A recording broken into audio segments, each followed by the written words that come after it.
ایک دفعہ کا ذکر ہے کہ کسی علاقہ میں ایک چغل خور رہتا تھا۔ وہ اپنی اس چغل خوری کی عادت کی وجہ سے علاقہ بھر میں مشہور تھا۔ اب علاقہ مکی اس سے بے حد نالاں تھے، جس کی وجہ سے کوئی بھی شخص اس کو منہ نہ لگاتا۔ پیشے کے لحاظ سے وہ مزدور تھا، لیکن اب اس کو کوئی مزدوری پر رکھنے کو تیار نہ تھا۔ نوبت فاقوں تک آن پہنچی، لیکن پھر بھی وہ اپنی اس چغل خوری کی عادت سے باز نہ آیا، کیونکہ اسے اپنی عادت کو چھوڑنا پہاڑ کو ایک جگہ سے اٹھا کر دوسری جگہ منتقل کرنے کے مترادف تھا۔ لہذا اس نے فیصلہ کیا کہ اس علاقے کو چھوڑ کر کسی اجنبی علاقہ میں چلا جاؤں جہاں مجھے کوئی جانتا نہ ہو۔ چنانچہ اس نے ایسا ہی کیا۔ اجنبی علاقے میں وہ ایک ذمہ دار کے ڈیرے پر جاتا ہے اور اس کے سامنے اپنی ملازمت کا تقاضا رکھتا ہے۔ ذمہ دار کو بھی ملازم کی ضرورت تھی، لہذا ذمہ دار نے اس سے کہا کہ ماہانہ تنخواہ کتنی لوگے؟ تو اس نے عاجزانہ انداز میں کہا، حضور 2 وقت کا کھانا اور پہننے کے لیے پرانے کپڑے میرے لیے کافی ہوں گے، لیکن اس کے ساتھ میری ایک شرط ہوگی جس کو آپ نے ماننا ہوگا۔ تو ذمہ دار نے کہا، شرط؟ کیسی شرط؟ اس نے کہا، حضور میری چغل خوری کی عادت ہے جس کو میں چھوڑ نہیں سکتا۔ ہاں البتہ آپ کے لیے میں اسے کم کر سکتا ہوں کہ مجھے سال میں 1 دن چغل خوری کی اجازت دی جائے۔ ذمہ دار نے سوچا کہ اس سے سستا ملازم اور نہ ملے گا، اور اگر سال بھر میں 1 دن چغلی کھائے گا تو اس میں میرا کیا نقصان ہے؟ چنانچہ ذمہ دار اور چغل خور کے معاملات طے ہو جاتے ہیں۔ ذمہ دار کی بیوی کو جب پتہ چلا تو وہ بہت خوش ہوئیں اور کہا، اچھا کیا کہ ملازم رکھ لیا، اب کھیتوں اور مال مویشی کی دیکھ بھال میں معاونت ہو جائے گی۔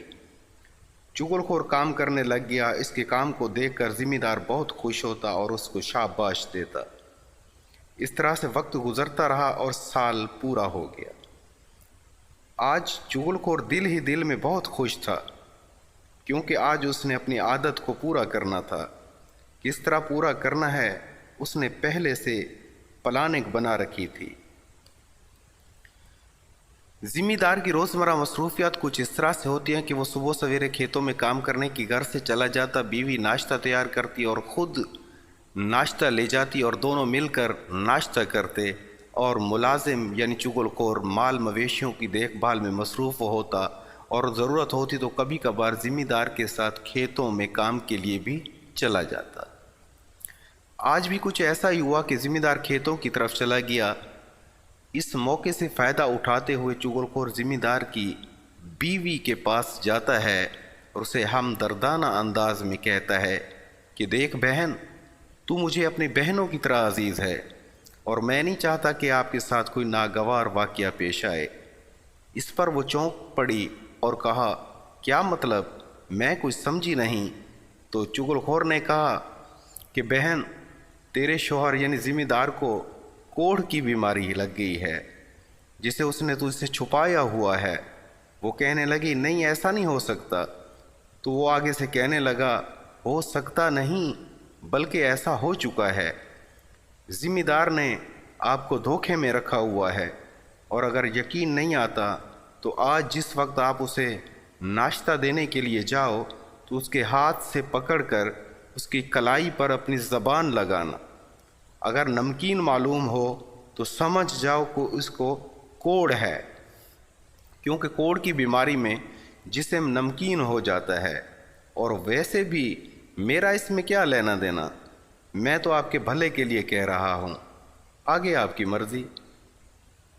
پھر اس کے بعد وہ ذمہ دار کے پاس جاتا ہے اور کہتا ہے، او ہو حضور، آج بڑی بری خبر ہے۔ آج آپ کے آنے کے بعد آپ کی بیوی تو باولی ہو چکی ہے، اور وہ تو ہر کسی کو کاٹنے کو پھرتی ہے۔ میں بھی بڑی مشکل سے حضور اپنی جان بچا کر آپ کی طرف بھاگ آیا ہوں تاکہ آپ کو بھی خبردار کر سکوں۔ ایسا نہ ہو کہ آپ اس کی ظاہری صورتحال سے دھوکہ کھا کر اپنے آپ کو نقصان نہ پہنچوا بیٹھیں۔ اس پر ذمہ دار نے چونک کر کہا، ایسا کیسے ہو سکتا ہے؟ تو چغل خور نے کہا، ایسا ہو سکتا نہیں، ایسا ہو چکا ہے۔ حضور اگر یقین نہیں آتا تو آج خود دیکھ لینا، وہ جب کھانا لے کر آئے گی وہ آپ کے ہاتھ سے پکڑ کر آپ کی کلائی پر کاٹنے کی کوشش کرے گی، باقی اس میں میرا کیا لینا دینا؟ حضور میں تو آپ کے بھلے کے لیے کہہ رہا ہوں۔ پھر اس کے بعد وہ ذمہ دار کے سالوں کے پاس جاتا ہے اور کہتا ہے کہ تم کتنے ہٹے کٹے ہو اور تمہاری بہن روزانہ اپنے خاوند کے ہاتھوں ناحق پیٹی جاتی ہے۔ تو انہوں نے کہا نہیں ایسا نہیں ہو سکتا۔ اس نے کہا ایسا ہو چکا ہے، یقین نہیں آتا تو اپنی آنکھوں سے جا کر دیکھ لو، جس وقت وہ کھانا لے کر جائے گی وہ اسے پیٹے گا، باقی اس میں میرا کیا لینا دینا ہے؟ میں تو آپ لوگوں کے بھلے کے لیے کہہ رہا ہوں، آگے آپ کی مرضی۔ اس کے بعد وہ ذمہ دار کے بھائیوں کے پاس جاتا ہے اور ان کو لان تان کرتا ہے اور کہتا ہے تم لوگوں کو اپنے بھائی کی ذرا بھر بھی فکر نہیں، روزانہ اس کو سالے پیٹ کر چلے جاتے ہیں اور وہ شرم کے مارے اپنے بھائیوں یعنی تم لوگوں کو نہیں بتلاتا، آج مجھ سے رہا نہ گیا تو میں نے بتلا دیا۔ انہوں نے کہا ایسا نہیں ہو سکتا۔ چغل خور نے کہا ایسا کئی بار ہو چکا ہے، یقین نہیں آتا تو ابھی جا کر دیکھ لو فلاں جگہ۔ یہ کہہ کر وہ چلا جاتا ہے۔ اس کے بعد ذمہ دار کے بھائی کھیتوں میں جا کر ذمہ دار سے ذرا فاصلے پر کھیتوں میں چھپ کر بیٹھ جاتے ہیں۔ دوسری طرف ذمہ دار کے سالے جھاڑیوں کی اوٹ میں پہلے سے دبک کر بیٹھے ہوتے ہیں۔ ابھی تھوڑی ہی دیر گزری تھی کہ ذمہ دار کی بیوی ناشتہ لے کر آ جاتی ہے اور ناشتہ زمین پر رکھ کر ذمہ دار کے ساتھ بیٹھ جاتی ہے۔ دونوں ایک دوسرے کی طرف تجسس سے دیکھ رہے ہوتے ہیں۔ پھر بیوی آگے بڑھتی ہے اور اس کا ہاتھ پکڑنے لگتی ہے تاکہ یہ معلوم ہو سکے کہ اس کی کلائی نمکین ہے یا نہیں، اور شوہر سمجھتا ہے کہ جو میں نے سنا ہے وہ بالکل سچ ہے، یہ تو مجھے کاٹنے کی کوشش کر رہی ہے۔ پھر کیا ہونا تھا؟ ڈنڈا ساتھ رکھا تھا جس سے وہ اپنے بیلوں کو ہانکتا تھا، ایک لگایا، دوسرا ڈنڈا لگانے کو تھا کہ اس کے سالے دھاڑتے ہوئے کہنے لگے بس بہت ظلم ہو گیا، ابھی تیرا بندوبست کرتے ہیں، اور ذمہ دار کی طرف بڑھنے لگتے ہیں۔ تو اچانک دوسری طرف کھیتوں سے ذمہ دار کے بھائیوں نے چلا کر کہا کہ بہت ہو گیا، آج تمہارے ساتھ 4 ہاتھ کرنے پڑیں گے۔ اس کے بعد وہ آپس میں گتم گتا ہو کر لہو لہان ہو گئے۔